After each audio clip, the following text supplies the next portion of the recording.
posted, the 9th of June 2018, 3 hours 40 minutes and 10 seconds. PM MDT updated, the 9th of June 2018, 4 hours 4 minutes and 43 seconds. PM MDTOn. A Monday morning in early May, thunderstorms already were sprouting above the foothills to the west of the Rocky Flats National Wildlife Refuge, and the recent rains had left the ground muddy. Out of Elk-eyed the two vehicles carrying a pair of journalists and U.S.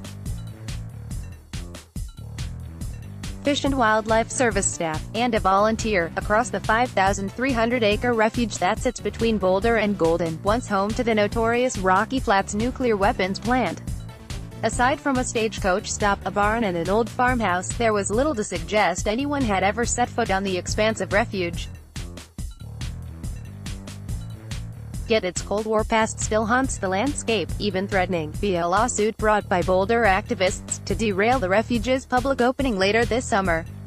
Sharon Boken, Wright, a volunteer and former engineer at the Rocky Flats weapons plant, photographs wild iris flowers at the Rocky Flats National Wildlife Refuge in Jefferson County during a press tour on May 14. See more photos of the refuge at dailycamera.com. Matthew Jonas, staff photographer, a great horned owl was expected to bolt from the old barn on the Lindsay Ranch as the vehicles approached, but the bird already had left a large pile of droppings, the only evidence that the owl calls the rustic building home. Snipe sounded off in the eyed clutches of shrubbery, U.S. Fish and Wildlife Service Refuge Manager David Lucas said he's never seen such odd formations of plants blooming from the steep rocky hillsides. They sound a lot like turkeys, Lucas said of the birds, adding that a lot of people still believe snipes don't really exist because of old snipe hunting tales. A magpie occasionally leapt from the shrubs and disappeared again, and a chorus of frogs droned from one of the many temporary wetlands that spring up during rainy periods. Aside from that, and the odd hawk lounging on a tree limb or circling the gray skies in search of prey, wildlife was scarce that day. The true stars of the morning, however, were the dozens of species of wildflowers to be identified, or not identified, by volunteer botanist Sharon Boken, who once worked as an engineer at Rocky Flats, and U.S. Fish and Wildlife Supervisory Ranger Cindy Souders. U.S. Fish and Wildlife Supervisory Ranger Cindy Souders kneels to examine an unfamiliar plant at the Rocky Flats National Wildlife Refuge in Jefferson County during a press tour on May 14. Matthew Jonas, staff photographer, Boken has been accompanying the tours ahead of the wildlife refuge's planned opening this summer. No official date has been announced, and she has loved what she has seen so far. The kind of plants you see here, you don't see anywhere else, she said. At the top of a hillside on the northwestern edge of the refuge, Fish and Wildlife staff identified 40 species of grass and wildflowers in about 15 minutes. They also found invasive plants and discussed ways to keep them out. Goats briefly were considered, but quickly ruled out. Really, the diversity of plants out here are just amazing, Souders said as she pointed out a scorpion weed.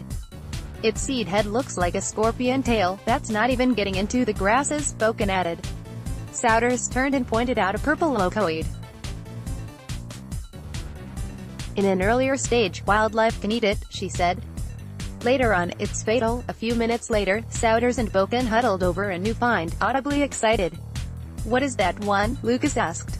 We don't know, Souders replied. I love those. We'll figure it out, Souders shot back. It just takes time. Nuclear trigger plant. The refuge surrounds what was once the Rocky Flats nuclear plant, a complex of buildings where engineers pressed weapons-grade plutonium into the triggers that would set off the tens of thousands of bombs built during the Cold War. The plant was plagued with problems, including fires that released radioactive plumes of smoke over the Denver metro area. After years of protests and activism, and an FBI raid, production at the plant ceased in 1992. It was later deemed a Superfund site by the Environmental Protection Agency and cleaned up for longer than a decade at a cost of more than $7 billion. Congress established the area as a national wildlife refuge in 2007. It surrounds the area where the factory, it is now called the more innocuous-sounding Central Control Unit, once stood. The U.S. Department of Energy manages the site, but the surrounding area falls under the Fish and Wildlife Service's purview. Nothing remains in the Central Control Unit to suggest it was ever a nuclear weapons facility, at least nothing visible from outside the unimpressive three-strand barbed wire fence that surrounds the area.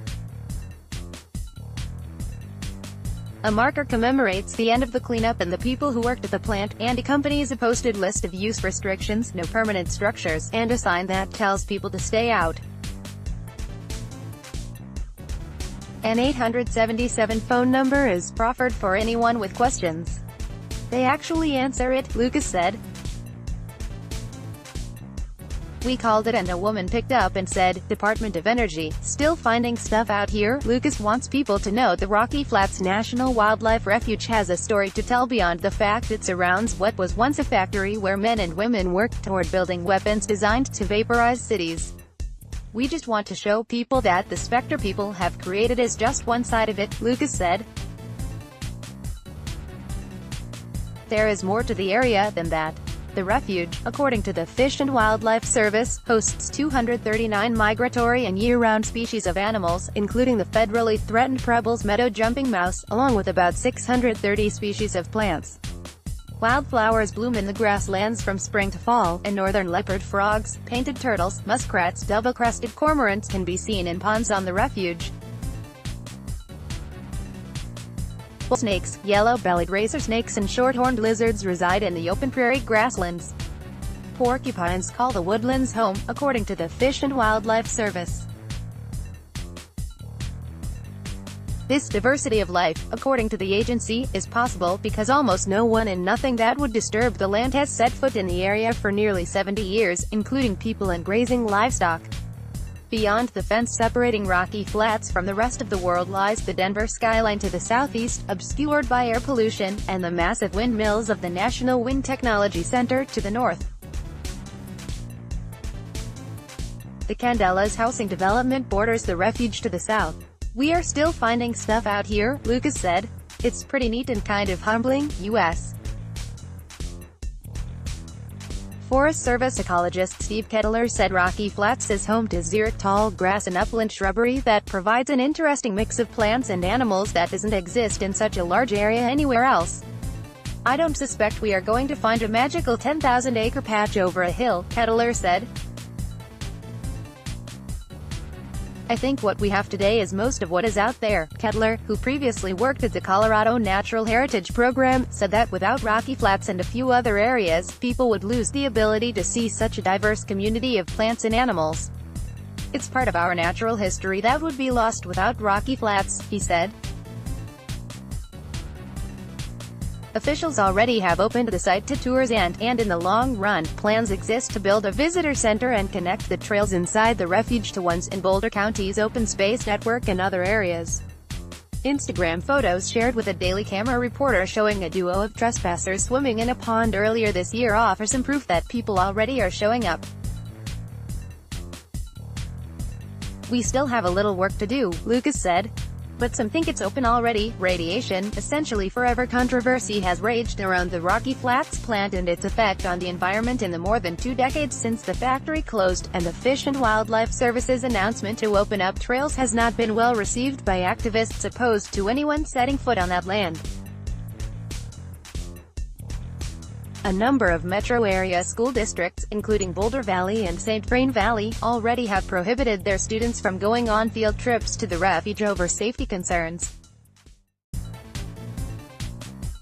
A resolution by Denver Public Schools bans field trips, in part, because of strong concerns by some scientists and others about the health safety of the Rocky Flats site, but doesn't mention the refuge by name. In Jefferson County, where most of the refuge lies, the school district issued a memorandum that takes no formal position on the safety of the site, but out of an abundance of caution, requires prior approval of the district superintendent before any field trips can be scheduled. That county's top health official said in May that opening the refuge to the public would be unwise, and that a truly independent assessment of potentially lethal plutonium contamination should take place first. That drew a rebuke from Lucas, the Refuge project manager, who called the comments reckless and irresponsible. Numerous groups, including the Boulder-based Rocky Mountain Peace, a federal judge in September dismissed a prior suit filed by a coalition of groups seeking to keep the refuge closed. The plaintiffs are seeking a preliminary injunction to keep the refuge closed until their most recent suit is settled. Attorneys for the federal government have until Monday to respond to the motion, according to online court records. The controversy has inspired books and art, as well. Jeff Jipes, Cold War horse, a life-sized statue of an equine clad in a gas mask and red chemical suit, stands guard at the edge of the refuge. A recent show at the Boulder Public Library held in conjunction with the 40th anniversary of Rocky Mountain Peace. Kristen Everson, who grew up in Arvada and worked at the plant, wrote a memoir called Full Body Burden, Growing Up in the Nuclear Shadow of Rocky Flats, that documents illness and health problems that she said she and others have suffered because of exposure at Rocky Flats. Everson opposes the refuge opening to the public because she said strong evidence exists that the site still poses a health risk to people and animals. She would support the concept of branding the area a national sacrifice zone and closing it permanently. Call it what it is, she said, and keep people off it. The Environmental Protection Agency and Colorado Department of Public Health and Environment have deemed Rocky Flats to be safe for people to come visit, and the Fish and Wildlife Service defers to those agencies' findings. Activists aren't convinced. Daniel Ellsberg, best known as the man who leaked the Pentagon Papers, but also heavily involved in the push to close Rocky Flats, recently called the move to open up the refuge for recreation absurd. They both say it's safe. Rocky Mountain Peace. That's the language that they used, Moore said. I think that is questionable. Everyone knows there is some plutonium in the environment there. Even the Fish and Wildlife Service has admitted that. Moore said the cleanup of the plant didn't extend to the refuge, and even if further remediation were to happen, he's dubious the area should ever be declared safe, because plutonium, which is produced in nuclear reactors, has a radioactive half-life of more than 24,000 years, and is dangerous even in minute quantities. It's going to be irradiating people in the area, unless it's removed, essentially forever, Moore said. That is the situation that exists at the refuge. It's the reason we oppose it so strongly. I used to tell students when I was teaching that the best way to protect yourself from plutonium is don't breathe. Tremendous debt of gratitude. Kim Griffiths lives in the Candelas development that borders the refuge and sits on the Rocky Flats Stewardship Council that holds quarterly meetings. She said she had to sign paperwork when she bought her home acknowledging that she was aware it sits next to a Superfund site. Griffith said she conducted her own research using information available from the state and federal governments, and she felt the area was safe for her to purchase a home. She added that the agencies responsible for monitoring safety at the site have taken millions of air, water and soil samples, and while she concedes that the level of plutonium will never be zero, she feels confident that her home is safe. If you are going to move next door to a Superfund site, you'd better do your homework, she said. On the face of it, it doesn't sound logical. Would I move next door to Love Canal? No. What I did is I looked extensively at the research available at the Department of Energy, Rocky Flats Stewardship Council and the Colorado Department of Public Health and Environment. She said that the activists still trying to keep the area closed are no longer basing their arguments on facts, and it's easy to convince people that the area is unsafe simply by name-dropping plutonium. She added, however, that she appreciates the work that activists did to bring about the closure of Rocky Flats. We owe them a tremendous debt of gratitude for their persistence and activism in getting the Rocky Flats plant shut down, she said. They persisted against odds that were astronomical to push back and get it closed. My hat's off to them, Suzanne Webel, president of the Boulder Area Trails Coalition, said in an email that her organization has been involved with the trail planning process at the Rocky Flats Refuge since it began, and the science indicates the area is safe. Webble said the coalition has evaluated the data regarding contamination and is convinced that the site is safe for recreational trail users, in part, because they are far away from the central control unit. She added that the trails might become a segment of the Front Range Trail, a system of extant and planned trails that extend from the Wyoming border south to New Mexico. If people are concerned about their safety, they don't have to go there, but they should stop obstructing progress for the rest of us, she said. We look forward to the opening of this excellent new trail system at Rocky Flats. Jen Bear, 303-473-1355, bearjetdailycamera.com or twitter.com/JohnBear with me.